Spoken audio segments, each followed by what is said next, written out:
Welcome to the Jess Turner Talk Show. I'm Nancy Turner, your co-host. And as always, we try to give you informative information. We try to educate you, but most of all, we try to support you in your everyday life. And we try to have guests on the show that will enlighten your life. To maybe something that I guess today will say to help you out. We're going to be dealing with the prison information, in and out. That's the name of our program today, in and out of prison. And today we're so blessed to have Pearlie Contreras with us. She's from California, and I am too. And she's going to help us out a lot, because there's some things that I didn't know during the interview with her. I found very fascinating to her. Welcome, Pearlie, to the Jess Turner Talk Show. Well, thank you for having me. It's a blessing to be here today. It's a blessing to have you. I have some notes here, and I was telling Mr. Turner that how easy it is to deal with iPads these days versus the paperwork. Yes. And I can be more easy to do my interview with you. Now, in and out of prison, I want to talk about, first of all, inside of prison. And during the interview, I took some notes behind the walls. Why do you think people keep going back in and back out if the prison system is so bad? What do you think is the reason why people do that? Well, my feeling behind that is that women keep on going back because they rather go back to something that they're comfortable in doing. Mm-hmm. When they get out of prison, they're not accepted. So they only stay out for a little bit, and then they go back because they're comfortable being in prison. Yeah. And it's easier for them. They don't have to pay rent. They get free food. That's true. They get a free cot. Mm-hmm. They don't have to worry about anything. Exactly. But out in the real world, they must be able to take care of themselves. Exactly. And when you come out of prison, you might not believe it, but people look down on you when you come. Yeah. Where you come from? Oh, I just got out of prison. Yeah. You're right there. It's a red flag. Yes. Do you think people are afraid of people when they come out of prison? Is it a fear with the society? I think it's a stigma. It's a stigma that people have this feeling that people that have been to prison is just criminals, and they're going to be criminals all their lives. That's the key right there. Criminals all their lives. They're going to be criminals all their lives. But what I need to ask the public is, what does a person look like who's been to prison? Exactly. What does a person look like that's been to prison? That's true. Now, you sit and you're looking at me, and before my name was Mrs. Contreras, my number was 42320. So just by looking at me, would you think I was in prison? No. So, people stereotype. And They do. Yes. And I think that's where our society go wrong, because when people are trying when they get out, they want to stay out. Exactly. And I don't see nobody, coming out jumping for joy and say, oh, I'm going to go out there and commit a crime because I'm going back into the jail. I want to go back to prison. But they come out and they're not being accepted. That's another talk show I want to do on veterans, almost feeling the same way. Exactly. And they served our country, so, it's bad. But behind the walls, I also wrote a note here where you were saying that the blame game. Now, once a person is arrested for a crime they have committed, okay, you find that, because you've done it yourself, you told me, that sometimes they'll blame God, or they don't take responsibility of their actions, but you took responsibility. Yes, I did. It took me, it didn't happen immediately. Yeah, okay. I was blaming everybody but myself. But once I realized that I was the one that did the crime, and I'm the one that got to do the time. Right. My stay there got easier, but it was real hard until I realized that I can't blame anybody but myself for what happened in my life. And to you out there listening to what we're talking about, keep one thing in mind. If you do the crime, yes, you must do the time. And accept it. Accept what you have done. Yes. Don't look at who turned you in. Don't look at if it wasn't for. If you didn't invite me to that party, That's right. I wouldn't be here. That's right. But you chose to Yes. go. You chose. Well, the drugs was there, and if the drugs wasn't there, I wouldn't have took a hit. We can't have that blaming others. We have to, and I think the time is a lot easier, as you say, once we accept that. Do you find rebellion against God? In the beginning, I did, because I said, okay, if there's a God, why did He allow this to happen to me? Why did He do this to me? Here I am, between two big old mountains, and I'm down here in this little culture of its own. Right. And I know nobody. Why would He do this to me? So, yes, to be honest with you, Mrs. Turner, I was really angry. And it took me a long time to really understand that God didn't do this to me. Exactly. I did this to myself. To yourself. Now, He might have allowed it to happen for my eyes to open to see that what I was doing in society, I was not being a productive citizen. No. You know, I was being everything but. And so He allowed these things to happen to me to catch my attention. And that's a good way to look at it. And I noticed in the past, talking to different people that have been to prison and jail, that they say, you know, once I got in, I realized that maybe this was good for me. Because the way I was going, somebody's going to kill me, or my children, you know, would have maybe followed the habit, or I'm not good for my children, or whatever. Okay, dealing with that now blaming God is not the answer. No. It's mainly thinking it makes you still alive to get it right. Exactly. You know. Now, we had also talked about in the prison system that, and this is something that maybe you don't know, but you should know out there in TV land, is that it's more men get visitors than women. That is so sad. Yes. That is so, and that's still going on though. It's still going on right today. Saturdays and Sundays and holidays, the men prisons are packed. But if you to go to a woman's prison, it's only maybe 4 or 5 visitors in the visiting room. Oh my goodness! Did y'all hear that? That's sad. All. That is That's sad. all. And women have it harder because they have mothers that are out waiting for them to come home, their children, their mate, their husbands, and you know they have no visitors. You know, it's either because the mother is taking care of the children and the father is probably working, trying to take care of the home. So it's really sad. It is, because when I was going into the prisons in California, I noticed that the men did have more visitors than the women, and now I don't go into the prison, just the jails, and the women are saying they don't get visitors. No. And I have stopped, even in the juvenile, I don't go to the boys' side like I used to, because one of the officers came to me and said, Miss Turner, could you find it in your heart to go to the girls? Yes, You know, and I was doing half and half. I was doing 30 minutes with the boys and 30 minutes with the girls. And so I said, well, I'll tell you, I'll do better than that. Yes. I said, after I pray about it and everything, I said, I'll just give my 1 hour to the girls. Because the boys was getting, the chaplains coming in, the priest was coming in, all type of churches was coming in to the boys, but nobody went to the girls. I believe it. Yeah, so now my ministry in the jail, in the juvenile is to the girls and to the women too. I go to the women because that's where there's not enough people going in. They need love. They do. They need somebody to visit. Yes. It is. But I believe the men get it because of the women supporting the men. That's what it is. Yeah, I believe that. I You believe know, it's the you know, men. we have that old saying, "Stand by your man," Oh, they do. and that's exactly what we do. We They stand do. by our man, no matter what. I know, and they get in trouble. They smuggle stuff up there. They sometimes they get incarcerated themselves trying That's to right. please Trying their to man. please their man. And men control women from the cell.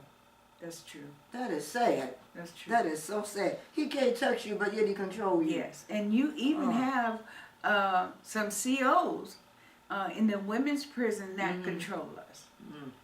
That control us. If they say jump, all you need to know is how high he wants you to jump.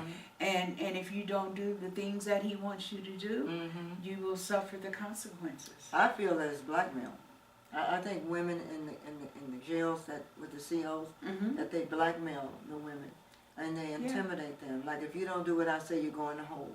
You go in the hole, you get a 115. What's a 115? 115 is a write-up. Okay. It's a write-up, and you can challenge that write-up. You can even go C over C.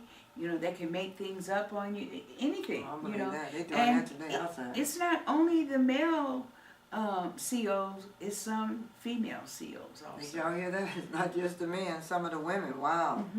That is sad. You would think they would have some type of, we talked about that empathy? Yes. No, they don't.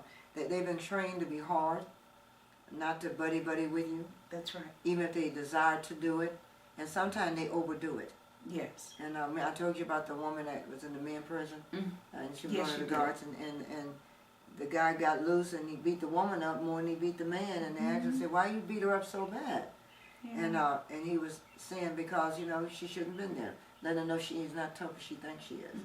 And we had a relative a long time ago, though, that got beat up because she threw her weight around. Yes. You know, and some man just beat her to show her that you're not that tough. As long as you go take a housekeeping job. Because you sure can't handle the law enforcement. It does happen. Okay, there's some more notes I had here. Now, how long were you in prison?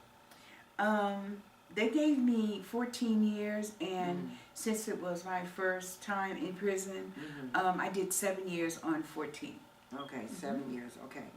Because I've been hearing stuff like that. So if they give you 20, you're going to do 10. And if you get 5 years, it's 2.5. You know, stuff like that. And people go in there with them numbers. Yes. They say, I don't care what. There was this movie where this guy, the judge kept doing consistently, you know, and he kept naming all these crimes these two guys had did. Yes. And one guy fell out.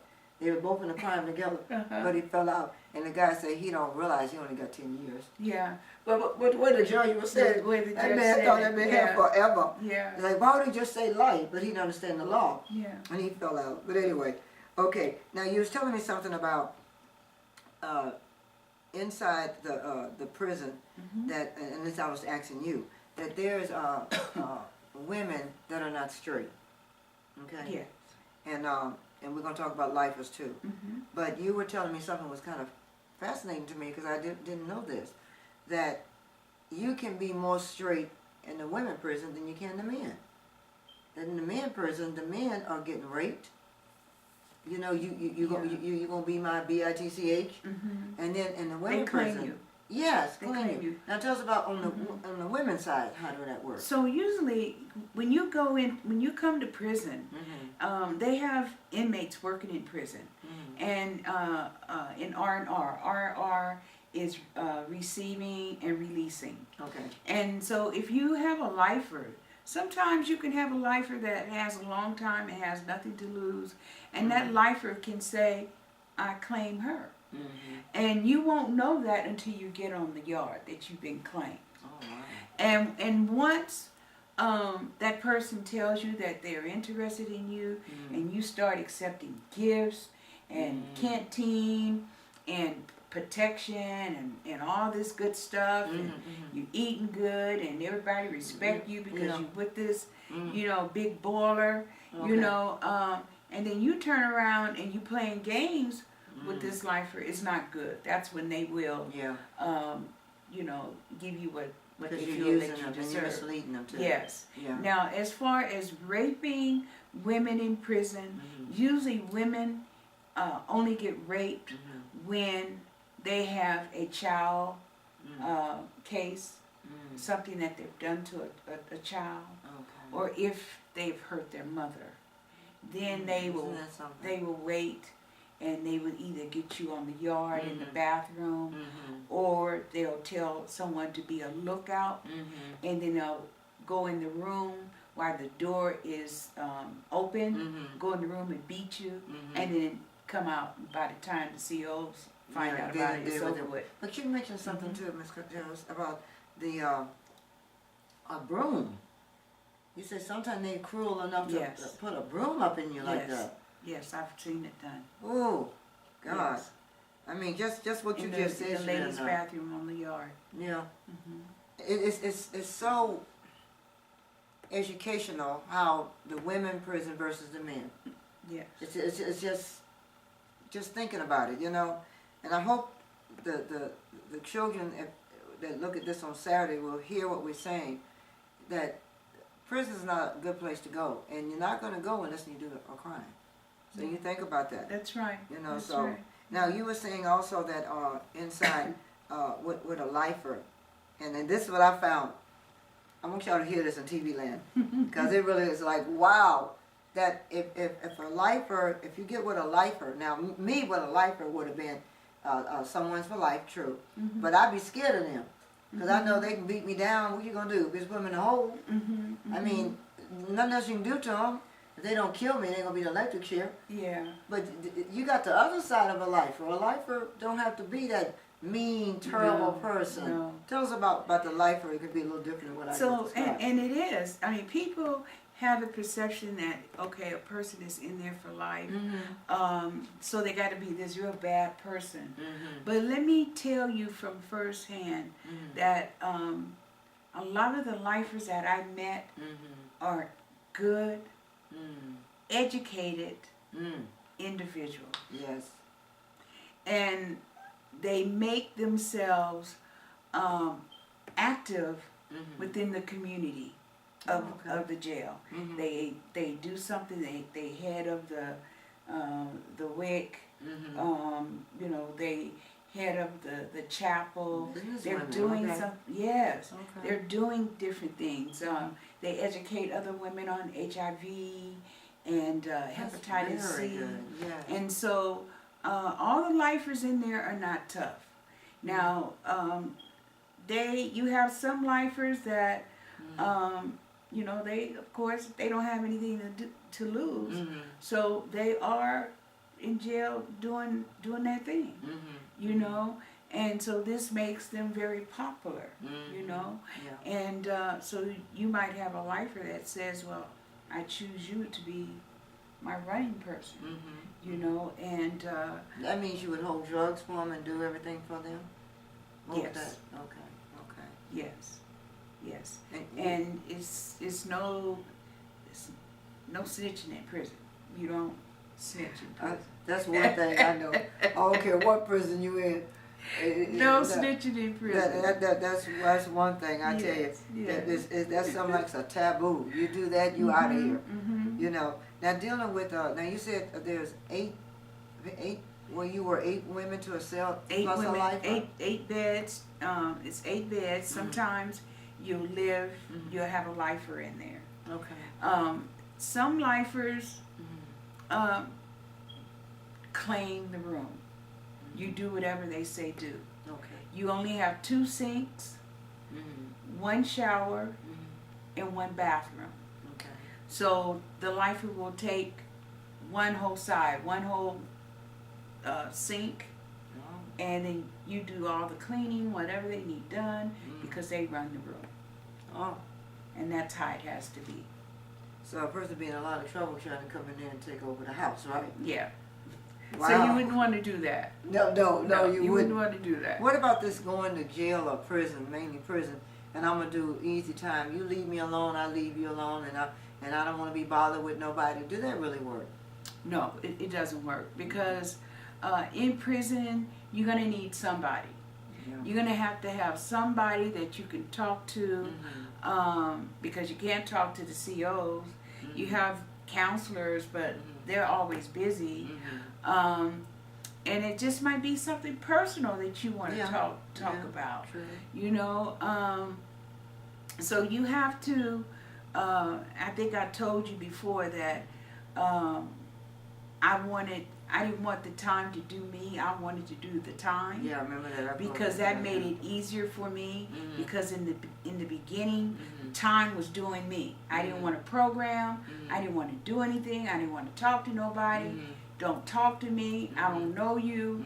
Nothing. Yeah. But then after I bought into the program, into the system of what they were demanding of me, and I bought into it, then people started calling me Mama Pearl, and you know, I had got respect. You know, yes, I was more than just that number. You know, and we started doing different things, cooking, trying to figure out ways to utilize our time. Tell us about that cooking, because you became the first. You tell the audience, the first person with the cook. Tell us about Well, that. we cookbook. came up with a cookbook in Valley State Prison for Women, and I went around to all the different inmates and got their recipes for tamales and tamale pie, and for cake, making cakes out of Snickers and Oh, wow. and ding dongs and whatever we could buy off canteen. And so we made the very first cookbook, and it was awesome. It was awesome. I believe it yeah, was. it was good. And there was a lady that told you that in order to utilize time to get involved and create things and just get involved in making the time go by. Yes. You said you did so much that when it was time to go back to your room, whatever, and you were wore out and tired. I was tired. You didn't have time to look at the clock. No. You know, and that's good advice. That do something, get busy. But you can't do time alone, though. No, you can't. You can't do it that. Won't work. Now, how long did it take for you to start going into the church services that was offered up there? I would say it took me about a year. And the reason I went then was because Bishop T.D. Jakes came to the prison, and I won the lotto to go because they only had so many seats. And I was one of the ones in our room that won the lotto to go. Okay. And so I went, and at that time I was smoking, and he was saying, you know, what do you want to do to stop? What do you want to do to change your life? And one thing I wanted to do was stop smoking cigarettes. Okay. And so I went to that revival, and it was an awesome revival. A lot of people got saved and touched, and I stopped smoking August 8th, and I haven't had a cigarette since. Praise the Lord. I haven't had a cigarette since. To God be the glory. Yes. Just look at how that God can change. But something you said that I hope you cut out there, and that is, I wanted to stop. I wanted to stop. Yes. You can't make nobody stop. No. There's family members out there, you know, trying to get people to stop smoking, stop drinking, stop drugging, whatever. But that person have to want to stop. Want to stop. And that's the only way it's going to work. And I think the same way applies to prison. That once you out, if you really don't want to go back, you don't have to go back. You don't have to go back. I really believe that. Because believe me, that prison is not like Disneyland where, oh my God, let's go back. Let's go back. I know. To me, I only wanted to go once, and that's what I did. I went one time and one time only. And that was enough for me. I had wrote something down here. What you said, it was about Disneyland, and it put a smile on my face. You know, it's not a place that you want to go back twice. No, you know, I mean, once enough. Once enough. But if you get caught up in that recycling and going back and forth, back and forth, back and forth, but the only reason why is that because society is almost pushing you back in there. Yes. Like you said earlier, that, you know, if you're not getting that support, then you're thinking about the 3 square meals. I have somewhere to lay my head. Yes. You know, and I'm familiar with the prison, but out here in this world, and it's sad when the world has changed. That's right. See, the world, when people go to prison, especially for some years, they come back out, it's unchanged. Yeah. Things are not the same. And sometimes family is not the same. Exactly, because some women come out and they got computers now.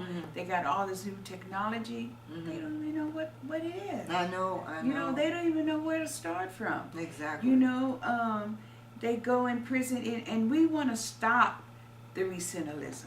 Yes. We want to stop the recidivism. And as you know, the old saying says, it takes a village to raise a child. Well, it takes a whole community to stop women from going back to prison. All these different agencies that's out here need to get together, and we need to help these women and stop them from going back. Speaking of that, what agency did you decide to go to?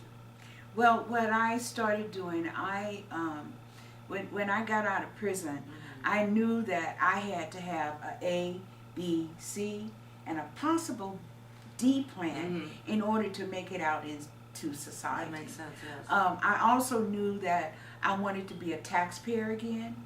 I wanted to be a productive citizen again. Okay. So what are you going to do? What are you going to do to get your get people to respect you again? Because now you've got to go and tell everybody you've been to prison. But how are you going to get your respect? Exactly. You've been a number for so long. What are you going to do? What are you going to do? So what I did was I went back to school, and I started at Merritt College in Oakland, and I got a associate's degree in social work. Okay. And then I transferred from Merritt College to City College in San Francisco, and I started going to the drug and alcohol studies, where I graduated from that in 2008. But at that time, I had to do an internship. Okay. And I chose to do an internship at a agency called WayPass, and which stands for Women's Aftercare Program. And you have to have been in jail or prison in order to work at this agency. Okay. And so I finally took the test with the state of California, and I passed the exam. Praise God. And so I'm a licensed, certified substance abuse counselor. And all the praise go to Yes, it does. Yes. But still, you were motivated. Now, what you said is that you wanted to be a productive, but the part I like, the taxpayer. You know, somebody be saying, I don't want to pay no tax. You know, but you wanted to get back into society. You want to be responsible. Yes. And you wanted to be able to be part of the human race again. Exactly. You know, but that's something that it has to come to a point where you have to feel like what you felt. Everybody don't feel that way. No. Praise the Lord. Well, we have a part 2, and right now we're at the end of our part 1. And we're coming back with part 2.